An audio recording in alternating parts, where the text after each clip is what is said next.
Friends, welcome back to our YouTube channel daddy's food fall. आज मैं आपके लिए साउथ इंडियन की बहुत ही फेमस और यूनिक डिश रसम की रेसिपी लाई हूँ, जो कि खाने में बहुत ही स्वादिष्ट और बनाने में बहुत ही आसान है। तो फिर चलिए बनाना स्टार्ट करते हैं। तो फिर रसम बनाने से पहले मैंने यहाँ पे रसम पाउडर बनाया है, जो कि होममेड है। अगर आप चाहे तो रेडीमेड भी यूज़ कर सकते हैं, लेकिन बात ये है दोस्तों कि घर का बनाया फ्रेश, फ्लेवरफुल और बेस्ट रहता है। इसे हम बहुत ही आसान तरीके से घर पे बना सकते हैं। तो रसम पाउडर बनाने के लिए सबसे पहले मैंने यहाँ पे पैन लिया है और इसमें हम लेंगे 3 टेबलस्पून चना दाल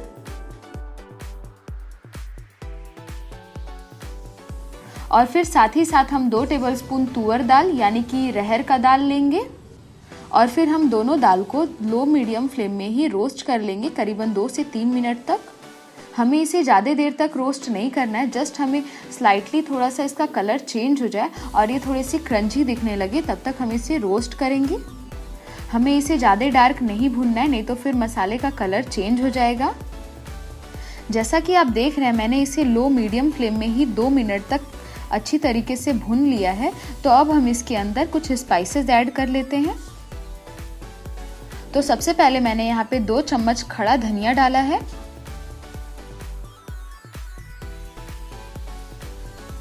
फिर 1 चम्मच जीरा, करीबन 1 चम्मच तक काली मिर्च, 1 छोटी चम्मच मेथी, खड़ी लाल मिर्च 4 से 5 और फिर लास्ट में 10 से 15 कड़ी पत्ता। और फिर इन सभी मसालों को 2 से 3 मिनट तक लो मीडियम फ्लेम में ही हम रोस्ट कर लेंगे। ऐसा कोई टाइम लिमिट नहीं है, ये बहुत ही जल्दी रोस्ट हो जाता है। तो हमें पता कैसे चलेगा कि ये रोस्ट हो गया है? तो जब तक ये लाल मिर्च सूख ना जाए और हमने जो ये कड़ी पत्ता डाला है वो भी क्रश ना हो जाए। तो देखिए कड़ी पत्ता भी सूख चुका है और ये कितना इजीली क्रश हो जा रहा है, जिससे कि पता चल रहा है कि मसाला अच्छी तरीके से भुन चुका है। तो फिर अब हम इसे मिक्सी जार में निकाल लेंगे और ग्राइंड कर लेंगे। तो अब देखिए ये ग्राइंड हो चुका है। हमें बिल्कुल इसी तरीके से रसम पाउडर बनाना था। इसका कलर भी बहुत अच्छा आया है और इसका मैंने ज़्यादा महीन पाउडर नहीं बनाया है, हल्का दरदरा ही है। चलिए अब इसे साइड रख देते हैं और रसम बनाना स्टार्ट करते हैं।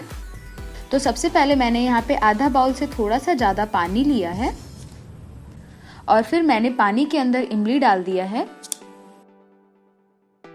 जैसे हम लोग गोलगप्पे के लिए इमली पानी बनाते हैं, बिल्कुल उसी तरीके से हम लोग ये इमली पानी रेडी कर लेंगे। हमें ये बनाने के लिए कोई ठंडा गर्म पानी नहीं चाहिए, नॉर्मल पानी चाहिए, रूम टेम्परेचर जितना। अब देखिए इमली पानी भी रेडी हो चुका है। अब हम अपने चलते हैं नेक्स्ट प्रोसेस पे।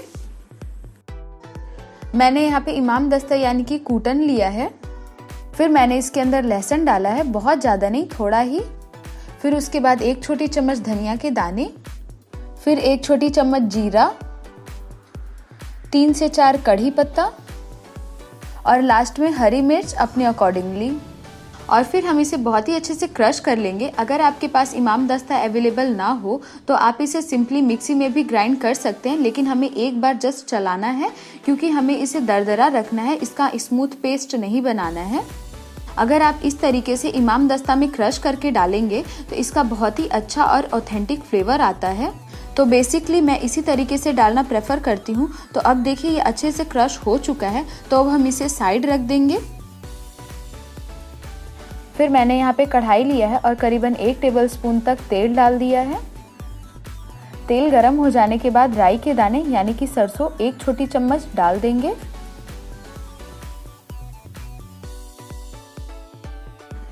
जैसे ही राई के दाने क्रैकल्स हो जाएंगे, तुरंत ही हम अपना तैयार किया हुआ मसाला भी डाल देंगे, जो कि हमने पहले जीरा, धनिया, मिर्चा, लहसुन, कड़ी पत्ता से रेडी किया था। और फिर हम इसे 30 सेकंड तक सॉटे कर लेंगे, जिससे कि इसका रॉ स्मेल निकल जाए यानी कि कच्चापन। फिर मैंने इसके अंदर 3 मीडियम साइज बारीक कटी हुई टमाटर डाल दिया है। जैसा कि आप देख रहे हैं, मैंने टमाटर को बहुत ही छोटे छोटे पीसेस में कट कर दिया है। बेसिकली रसम का मेन इंग्रेडिएंट्स तो टमाटर ही होता है, तो आप टमाटर लेते टाइम ध्यान दीजिएगा कि ये रेड हो और पके पके हो, जिससे कि रसम का कलर बहुत ही अच्छा आएगा। और फिर मैंने इसके अंदर थोड़ा सा नमक डाल दिया है जिससे कि टमाटर जल्दी से गल जाए। तो अब हम इसे ढक करके करीबन 2 मिनट तक लो मीडियम फ्लेम में ही पका लेंगे। चलिए अब चेक कर लेते हैं। देखिए पहले से काफ़ी ज़्यादा टमाटर सॉफ्ट हो चुका है और गल भी चुका है। अगर आपको रसम में प्याज पसंद है तो आप इस टाइम पे छोटे छोटे बारीक काट करके प्याज भी डाल सकते हैं, लेकिन मैंने यहाँ पे प्याज बिल्कुल भी इस्तेमाल नहीं किया है क्योंकि मैंने इसे साउथ इंडियन स्टाइल में बनाया है।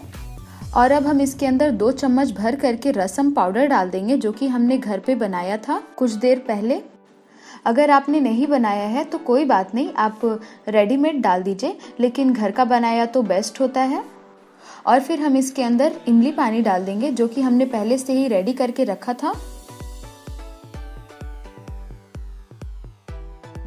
वैसे नॉर्मली रसम सूप की कंसिस्टेंसी का होता है, तो हमें बेसिकली इसी तरीके से बिल्कुल सूप की तरह ही रखना है।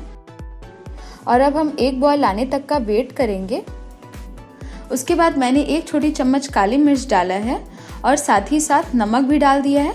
नमक थोड़ा ध्यान से डालना है क्योंकि हमने आगे भी टमाटर में नमक डाला था। और फिर थोड़ा सा हल्दी डाल देंगे और फिर इसे अच्छी तरीके से मिक्स कर लेंगे। जैसा कि आपने देखा मैंने इसके अंदर काली मिर्च भी डाला है। अगर ठंड के टाइम पे आपका गला खराब हो तो आप इसे सूप की तरह पी भी सकते हैं। और फिर हम इसे ढक करके करीबन 7 से 8 मिनट तक मीडियम फ्लेम में ही पका लेंगे। देखिए ये बिल्कुल रेडी है। अभी हमें इसके अंदर फाइनल टच देना बाकी ही है, यानी कि इसके ऊपर से हम थोड़ा तड़का लगा देंगे जिससे कि ये और ज़्यादा ही फ्लेवरफुल हो जाएगा। देखिए तड़का लगाने के लिए मैंने यहाँ पे थोड़ा सा तेल गरम कर लिया है और फिर हम इसके अंदर राई के दाने यानी कि सरसों डाल देंगे। फिर हम थोड़ा राई के दाने को क्रैकल होने देंगे। उसके बाद थोड़ा सा हींग डाल देंगे। फिर 4 से 5 कड़ी पत्ता, 2 लाल मिर्च,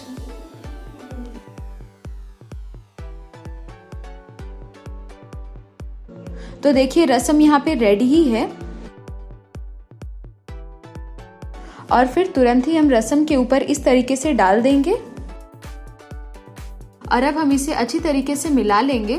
इस तरीके से तड़का लगाने से इसका टेस्ट अलग से ही बढ़ जाता है। और फिर लास्ट हम इसके ऊपर से धनिया पत्ता डाल देंगे। तो देखिए लग रहा है ना बिल्कुल बढ़िया सा रसम। हमें इसी कंसिस्टेंसी में इतना ही पतला रखना है। तो चलिए फिर सर्व कर लेते हैं। तो देखिए हमारा रसम बन करके बिल्कुल रेडी है। आप इसे गरम गरम चावल, इडली, वड़ा के साथ एंजॉय कर सकते हैं। अगर आपको हमारी ये रसम की रेसिपी पसंद आई होगी, आप इसे ज़रूर लाइक कीजिएगा, सब्सक्राइब कीजिएगा और शेयर कीजिएगा। तब तक मिलते हैं हम अपनी नेक्स्ट रेसिपी के साथ। Till then bye bye.